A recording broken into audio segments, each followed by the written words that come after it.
नमस्कार मित्रांनो, तुम्हा सर्वांचं माझ्या YouTube चॅनलवर पुन्हा एकदा खूप खूप आणि मनापासून स्वागत आहे। आजच्या व्हिडिओमध्ये आपण बघूया शिक्षक आणि कर्मचाऱ्यांसाठी आनंदाची बातमी। जुलै ते ऑक्टोबरचा महागाई भत्ता थकबाकी मार्चच्या पगारात मिळणार। व्हिडिओला सुरुवात करण्याअगोदर तुम्हाला एक विनंती, चॅनलवर पहिल्यांदाच भेट देत असाल तर चॅनलला सबस्क्राइब करा आणि व्हिडिओला एक लाईक करायला विसरू नका। चला तर मग सुरू करूया आजच्या व्हिडिओला। महाराष्ट्र राज्यातील शिक्षक आणि शिक्षकेतर कर्मचाऱ्यांसाठी राज्य सरकारने एक मोठी आनंदाची बातमी दिलेली आहे। शिक्षण संचालनालयाने प्रसिद्ध केलेल्या अधिकृत पत्रानुसार शिक्षक आणि कर्मचाऱ्यांच्या प्रलंबित महागाई भत्त्याची थकबाकी मार्च 2026 च्या वेतनासोबत रोखीने अदा करण्याचे आदेश देण्यात आलेले आहेत। थकबाकीचा मोठा टप्पा मार्च मध्ये पूर्ण होणार आहे।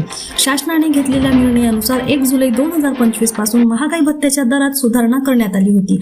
या सुधारित दरानुसार जुलै 2025 ते ऑक्टोबर 2025 या 4 महिन्यांच्या कालावधीतील महागाई भत्त्याची थकबाकी प्रलंबित होती। शिक्षण संचालक डॉक्टर महेश पालकर यांनी स्वाक्षरी केलेल्या या पत्राद्वारे ही माहिती पुढे आली। रोखीने जमा ही सर्व थकबाकी आता मार्च 2026 च्या पगारात रोखीने जमा करण्याचे निर्देश सर्व जिल्हा शिक्षणाधिकाऱ्यांना दिलेले आहेत। फेब्रुवारीच्या फरकाचाही मार्ग मोकळा झालेला आहे। या जिल्ह्यामध्ये फेब्रुवारी 2026 चे वेतन शासन निर्णय निर्गमित होण्यापूर्वीच कोषागारात पारित झाले होते। अशा ठिकाणच्या कर्मचाऱ्यांचे नुकसान होऊ नये म्हणून विशेष तरतूद करण्यात आली होती। अशा जिल्ह्यातील शिक्षक व शिक्षकेतर कर्मचाऱ्यांचा फेब्रुवारी 2026 चा 1 महिन्याचा महागाई भत्ता फरक देखील मार्च 2026 च्या वेतनासोबतच रोखीने दिला जाणार आहे।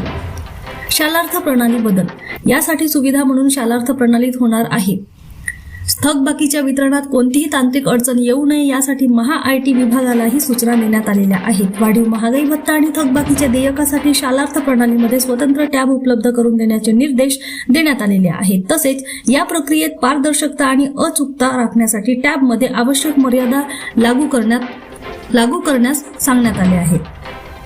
कर्मचाऱ्यांना दिलासा ही बाब कर्मचाऱ्यांमध्ये उत्साहाचे वातावरण निर्माण करणारी ठरणार। आर्थिक वर्षाच्या शेवटच्या महिन्यात हा निर्णय आल्यामुळे राज्यातील लाखो शिक्षक आणि शिक्षकेतर कर्मचाऱ्यांना मोठा आर्थिक दिलासा मिळाला आहे। महागाईच्या काळात थकबाकीची रक्कम रोखीने मिळणार असल्याने कर्मचाऱ्यांच्या खिशात मोठी रक्कम जमा होणार आहे। यामुळे शैक्षणिक वर्तुळातून सरकार आणि शिक्षण विभागाच्या या निर्णयाचे स्वागत होत आहे। पुन्हा भेटू एका नवीन अपडेटसह, तोपर्यंत धन्यवाद।